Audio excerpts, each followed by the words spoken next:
that we're going to go to Schoology, and on week 26, okay, on week 26, there are two files.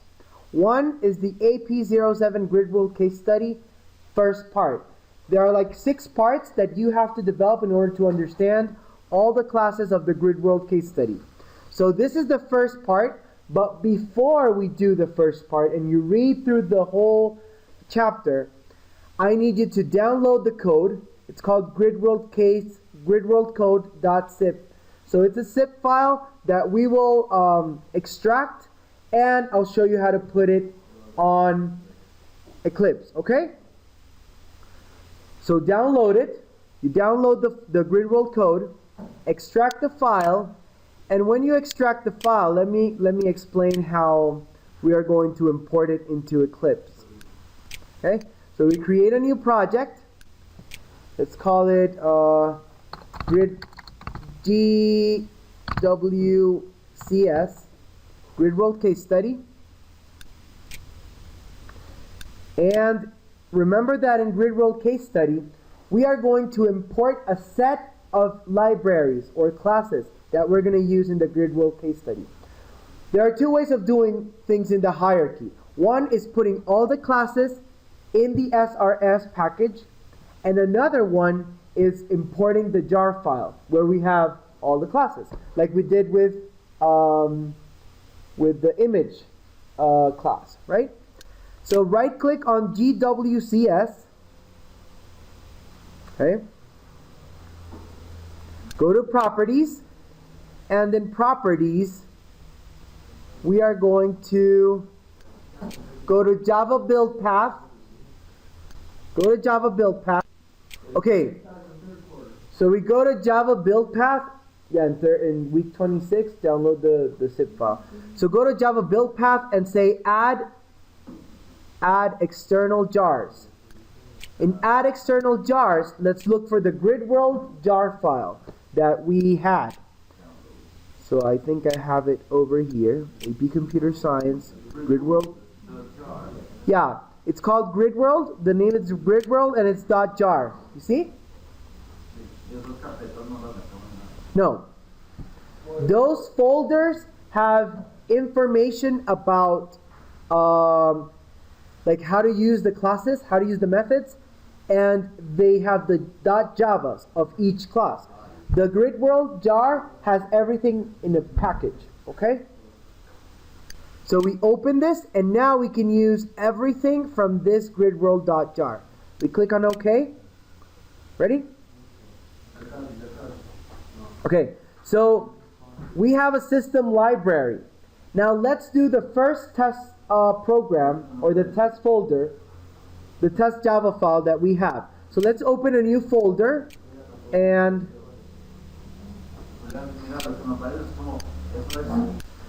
so after you have imported the jar file, open the folder where you have your Gridworld code.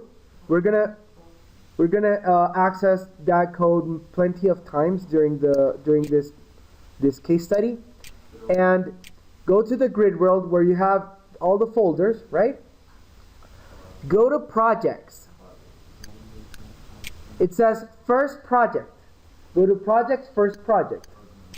And this is a Java file. So the bug runner, it's the very first and basic test file or driver file that we're going to use with the case study. So let's drag this bug runner and place it into the SRC folder or package. We're going to copy it, and let's open the bug runner. Okay? So just drag the bug runner. Go to projects, then go to, here we go. Go to projects, first project, bug runner, and drag it all the way to the SRC of your project. Okay? Open the bug runner, and the bug runner it's a very simple class that is going to drive other classes. So it has a public static void main. So this is the actual main method. It says this class runs a work in the SRC.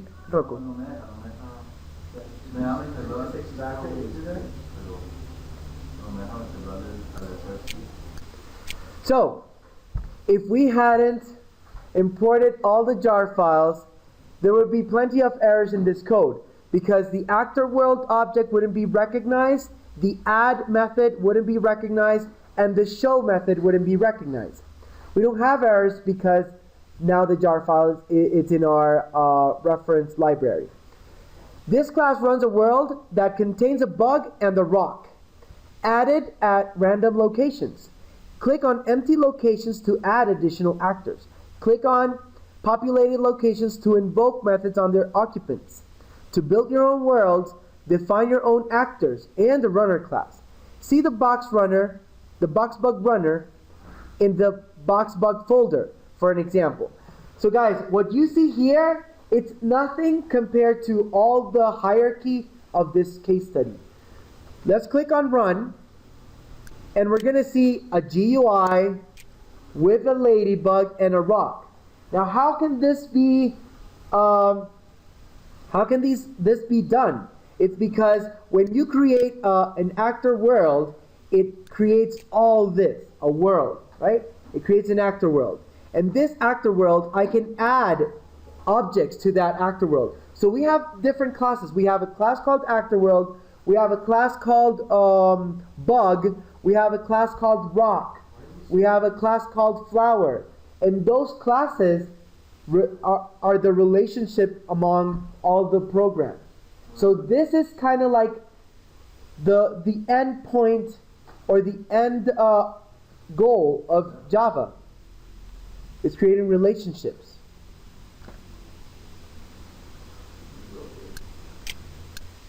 Okay, so if we click on run, we're going to see that the ladybug leaves a trace of flowers, and every time it finds a wall or an obstacle, will turn right about 45 degrees. Look, it turns 45, 90. Like, it turns 45. Oh, because it's one step and another step. Yeah. Okay. What if we, like, if you click on any cell of the grid, you can add. Like, the GUI lets you add or create a flower, a rock, etc. Okay? And if you click on an object, then you can have a can move, a move, a turn, all these methods. Remove self from grid, and you will remove the actor. Another thing, if I create a rock, for example, in different places, okay,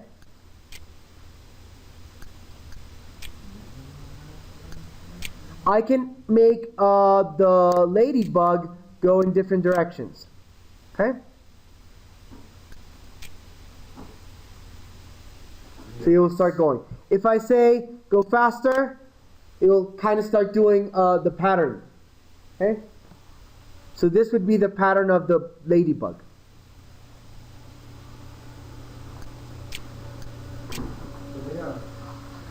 This is created by There you go. Another thing that you should open is the PDF file, that is also on week 26. It says Gridworld case study, 2008 APCS exam. So this Gridworld has been around for many years, for about 6 years. Okay? But this case study, this year is 2007. Oh yeah, no, I mean, it was created in 2007, but it was actually evaluated in 2008. Like, it began to be assessed in 2008. So the AP program wishes to acknowledge and to thank the following individuals for their contributions to the Gridworld case study. And this is kind of like the introduction. So this guide for Gridworld is organized into the following parts. Part 1, Part 2, Part 3, Part 4, Part 5. Guys, listen. We are going to develop every single part. And hopefully we can do one part every 2 classes. And part 1 can be done in 1 class. So your task is to start developing part 1 and do exactly what they tell you. Like running the demo. You've done. We just did that. We run the demo. Okay? Yeah, the PDF, it's only part 1. I'll start uploading part 2, part 3, part 4 in different classes. So guys, let's begin. You guys, because this is a self-assessment, you start doing part 1, where when you're done with part 1, you will upload part 1, and so on and so on. Okay? Do whatever you're told on the PDF. Okay? Do whatever you're told, follow the steps, and you will be completely successful with this. Guys, I'm only going to take about 2 weeks doing this. Okay? Only 2 weeks. After 2 weeks, we are going to dedicate on working on the AP exam questions. So good luck.